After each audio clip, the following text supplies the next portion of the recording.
안녕하십니까. OBS 경인투데이입니다. 먼저 이 시각 주요 뉴스입니다. 국가정보원 특수활동비 수수와 새누리당 공천 개입 혐의로 기소된 박근혜 전 대통령에 대한 1심 선고가 오늘 내려집니다.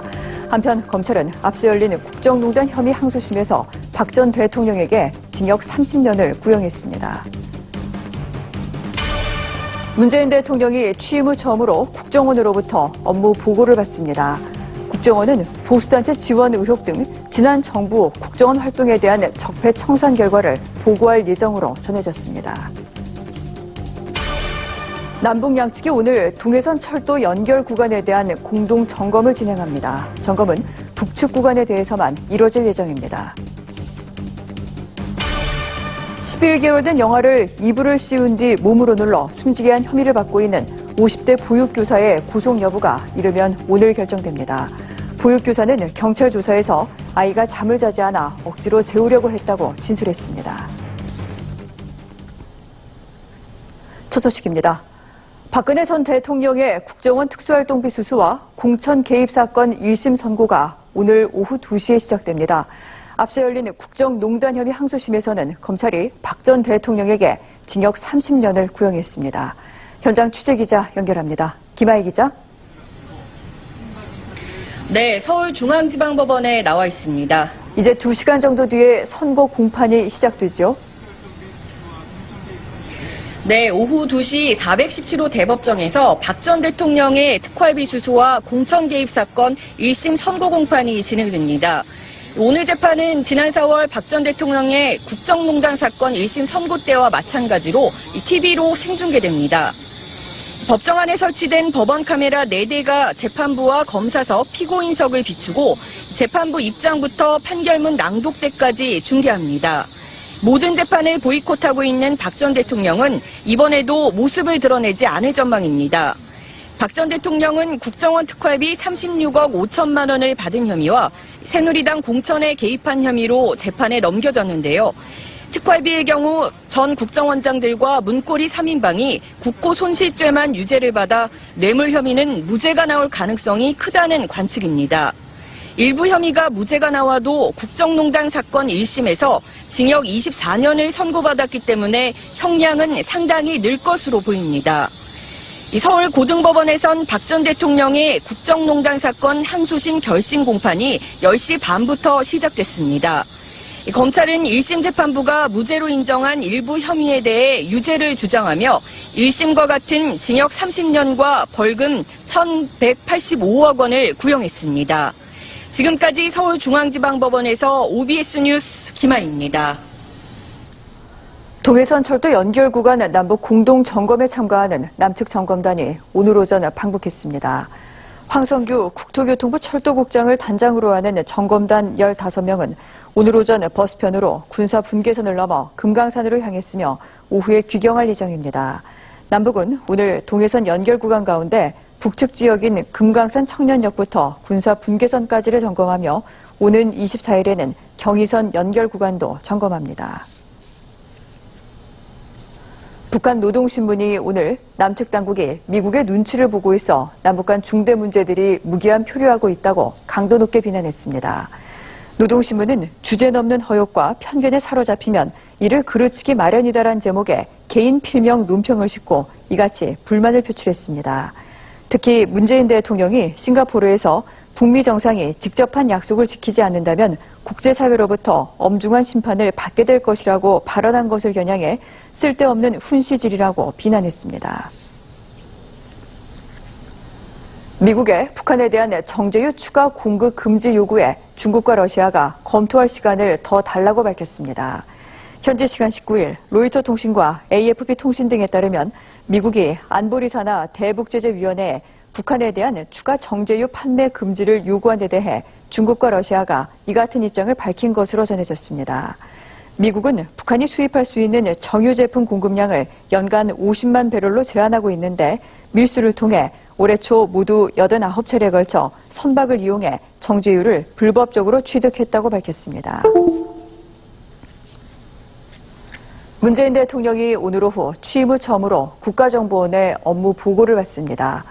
청와대는 문 대통령이 지난 1년간 국정원이 진행한 여러 내부 개혁 작업들에 대한 보고를 받고 새롭게 바뀌어 출범하는 국정원에 본연의 업무에 충실해달라는 당부를 하게 될 것이라고 밝혔습니다. 국정원은 업무 보고에서 국내 정보 부서를 폐지하고 국가안보 선제 대응형 정보체제 구축을 목표로 한 조직 개편 사안에 대해 보고할 예정입니다. 친노 친문 좌장으로 불리는 더불어민주당 7선 이해찬 의원이 오늘 오후 4시에 국회 정동관에서 당대표 출마를 선언합니다. 당대표 경선 최대 변수로 꼽혀왔던 이 의원의 출마 여부를 놓고 그동안 당 안팎에서는 수평적 당청 관계를 위해 나서야 한다는 요구와 이선 지원이 바람직하다는 의견이 맞서왔습니다. 이 의원이 결국 도전장을 내기로 하면서 오는 26일 치러지는 예비경선 컷오프 3자리를 놓고 후보들 간 치열한 경쟁이 예상됩니다. 해병대 장병 5명이 희생된 마리논 헬기 추락 참사의 원인이 여전히 안개 속입니다.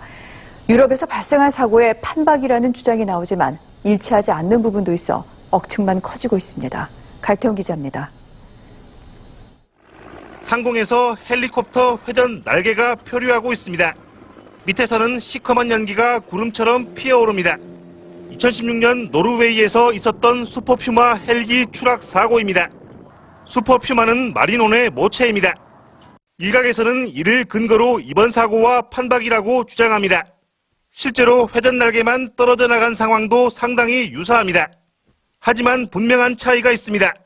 슈퍼퓨마의 경우 날개가 통째로 뜯겨져 나간 반면 마리논은 날개 한 개가 먼저 분리됐습니다. 수습된 날개도 슈퍼퓨마는 4옆, 마리논은 3옆이었습니다. 더구나 슈퍼퓨마 제작사는 사고 이후 문제가 된 부분들을 모두 교체하도록 했습니다. 기어 균열이 원인이라며 자사의 주 기어 박스를 쓰는 업체들의 권고까지 보냈습니다. We took additional steps and applied the same strict standards on planet gear bearing contact pressure to our other helicopters. 때문에 날개 자체에 충격을 거론하는 목소리도 나옵니다. 이른바 플래핑, 회전 날개가 아래 위로도 움직이는 과정에서 특정 부위에 외력이 가해졌을 수도 있다는 논리입니다. 더구나 함재 특성을 감안해 날개를 접이식으로 개조한 점도 파손 위험을 높였다는 지적입니다. 군은 일단 억측을 경계하고 있습니다. 조사위원회에서 또 조사를 하고 있기 때문에 그런 부분에 대해서는 조사위 결과가 나와봐야지 알 수 있을 것 같습니다. 하지만 마리논의 원형인 수리온도 그간 고질적인 결함을 노출해왔던 만큼 뒷말은 끊이지 않고 있습니다. OBS 뉴스 갈태우입니다. 허익범 특별검사팀이 드루킹 일당을 상대로 청구한 첫 구속영장이 기각됐습니다. 서울중앙지방법원 허경호 영장 전담 판사는 노회찬 정의당 원내대표 측에 불법 정치자금 5천만 원을 전달하는 데 관여한 혐의를 받고 있는 경공모 회원 도모 변호사에 대한 구속영장을 기각했습니다. 재판부는 긴급 체포가 적법했는지 의문이 있고 증거 위조를 교사했다는 혐의에 대해 다툼의 여지가 있어 구속을 인정하기 어렵다며 기각 배경을 설명했습니다. 11개월 된 영아를 강제로 재우려고 이불을 씌우고 온몸으로 눌러 숨지게 한 혐의를 받고 있는 50대 보육교사의 구속 여부가 오늘 결정됩니다. 서울 남부지방법원은 오전 10시 반부터 아동학대 치사 혐의로 어린이집 보육교사 59살 김모 씨에 대한 구속영장 실질심사를 진행하고 있습니다. 경찰 조사에서 김 씨는 아이가 잠을 자지 않아 억지로 재우려고 했다고 진술했습니다. 4살 여자아이가 어린이집 통원 차량에 7시간 동안 방치돼 숨진 사고와 관련해 경찰이 관계자들을 소환해 조사합니다. 동두천경찰서는 오늘 오후 2시 어린이집 인솔교사 24살 구모 씨와 원장 36살 이모 씨를 불러 조사할 계획이라고 밝혔습니다. 또 저녁에는 통학차 운전기사 62살 송모 씨를 소환해 조사를 벌일 방침입니다. 군공항 이전을 둘러싼 수원시와 화성시의 갈등이 지방선거 때 잠시 주춤했다 재현될 조짐을 보이고 있습니다. 두 자치단체는 민선 7기 출범과 함께 협력 의사를 밝혔지만 불과 보름 만에 SNS 서포터즈 모집과 군공항 명칭을 두고 신경전을 벌이고 있습니다. 강병호 기자입니다. 먼저 불을 지핀 곳은 수원시입니다. 수원시는 최근 10명 규모의 SNS 홍보 서포터즈 모집에 나섰습니다. 수원군공항 이전과 관련해 인터넷상에 잘못 알려진 점을 바로잡기 위해서라고 밝혔습니다. 소음 피해가 상당하다.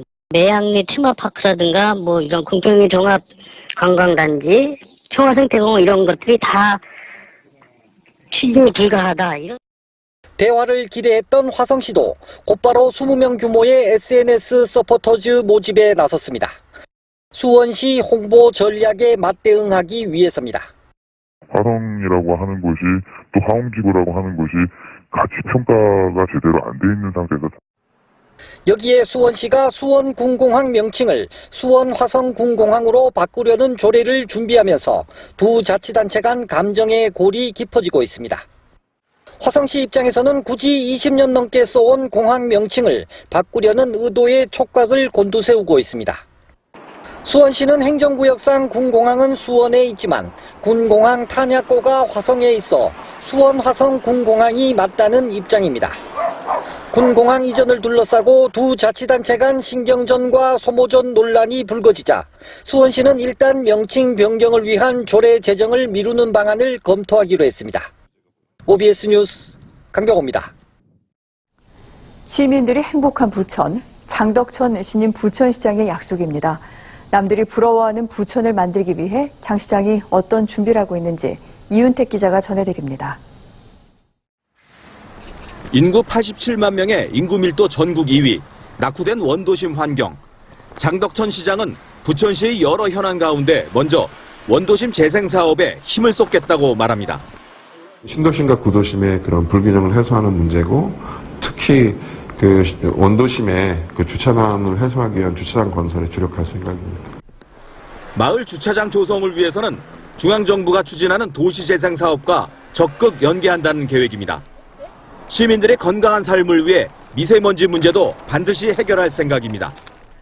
미세먼지는 부천시에서 재난으로 보고 있고, 최근에는 한국철도기술연구원과 미세먼지 저감에 관한 그 연구에 MOU를 체결하기도 했습니다.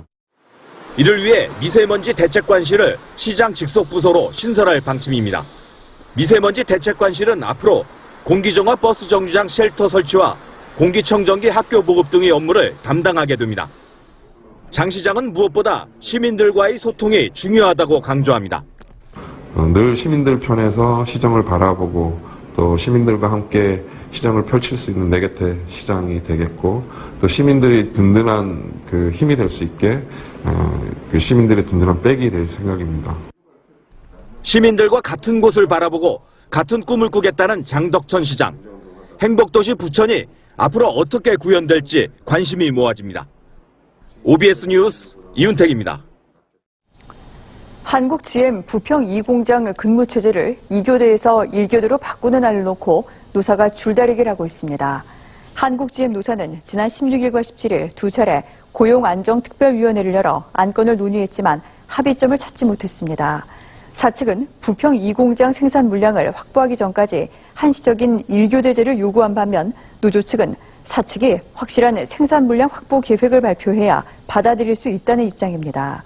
이 공장에는 정규직과 비정규직 근로자 1,800여 명이 일했지만 한국 GM 사태를 겪으면서 150여 명이 그만둔 상태며 근무제가 1교대로 바뀔 경우 150에서 200명의 추가 인력 감축이 불가피할 것으로 노사는 추정했습니다.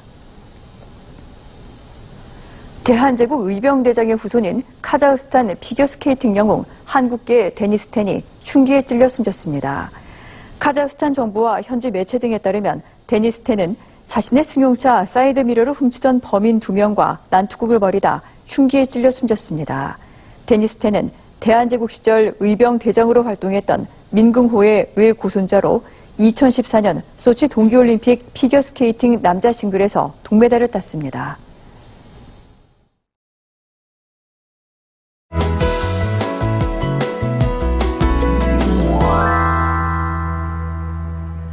더위의 기세가 꺾일 줄을 모릅니다. 어제 서울은 한낮 기온 34.1도까지 오르면서 올여름 최고 기온을 기록했는데요. 오늘은 낮 기온 35도까지 오르면서 어제보다도 더 덥겠습니다. 영남 지역도 대구가 38도까지 치솟는 등 어제보다 더 뜨겁겠습니다. 이렇게 기온이 오르면서 더위 체감 지수가 위험 단계까지 나타나겠는데요. 한낮에는 자외선도 매우 높게 나타나 야외 활동은 최대한 삼가시는 것이 좋겠습니다. 대기가 정체되면서 곳곳으로는 미세먼지도 말썽입니다. 서울 등 중부 지역은 보통 수준 유지하겠지만 남부 지역은 나쁨 단계, 울산은 매우 나쁨 단계까지 오르겠습니다. 이어서 지역별 날씨 보시겠습니다. 당분간 서해상으로는 안개가 짙게 끼겠습니다. 경기 북부 지역의 낮 기온 33도 안팎이고요. 이천은 한낮 기온 35도까지 오르면서 뜨겁겠습니다. 경기 남부 지역 평년 기온을 크게 웃돌겠습니다. 주말인 내일도 오늘처럼 덥겠습니다. 서울의 낮 기온 35도로 예상됩니다. 주말 계획 세우시는데 참고하시기 바랍니다. 날씨였습니다. OBS 경인투데이 마칩니다. 고맙습니다.